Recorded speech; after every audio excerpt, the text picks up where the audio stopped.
Welcome to view point. మెదడుకు సంబంధించిన భాషా సామర్థ్యాలను ప్రభావితం చేసే నాడీ సంబంధిత రుగ్మతల్లో అఫాసియా ఒకటే. ఈ సమస్య ఉన్నవారికి మాట్లాడడం, ఇతరులు చెప్పేది అర్థం చేసుకోవడం, చదవడం లేదా రాయడం కష్టంగా మారుతోంది. అయితే ఇది వ్యక్తి తెలివితేటలను ప్రభావితం చేయదని నిపుణులు చెబుతున్నారు. ముఖ్యంగా పక్షవాతం వచ్చిన తర్వాత ఈ సమస్య ఎక్కువగా కనిపించినప్పటికీ మెదడు గాయాలు, బ్రెయిన్ ట్యూమర్లు, ఇన్ఫెక్షన్లు లేదా కొన్ని నాడీ క్షీణత వ్యాధుల వల్ల కూడా అఫాసియా వచ్చే అవకాశం ఉంది. అఫాసియా ప్రారంభ దశలో చాలా మంది గమనించిన ముఖ్యమైన లక్షణం సరైన పదాలు గుర్తుకు రాకపోవడం, మాట్లాడేటప్పుడు వస్తువుల పేర్లు చెప్పలేకపోవడం, ఒక పదానికి బదులుగా మరో తప్పు పదాన్ని ఉపయోగించడం లేదా పదే పదే ఆగుతూ మాట్లాడడం వంటి మార్పులు కనిపిస్తాయి. వీటిని సాధారణ మతిమరుపుగా భావించి నిర్లక్ష్యం చేయకుండా వైద్యులను సంప్రదించడం అవసరం.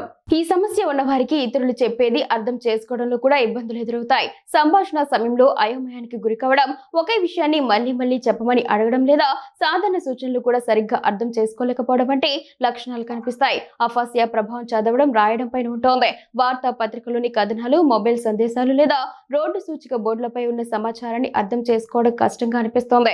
అలాగే ఇంతకు ముందు సులభంగా రాయగలిగిన వ్యక్తి అకస్మాత్తుగా సరైన వాక్యాలు రాయలేకపోవడం, తెలిసిన పదాల స్పెల్లింగ్ మర్చిపోవడం లేదా సందేశాలు రాయడంలో ఇబ్బంది పడడం వంటి సమస్యలు తలెత్తుతాయి.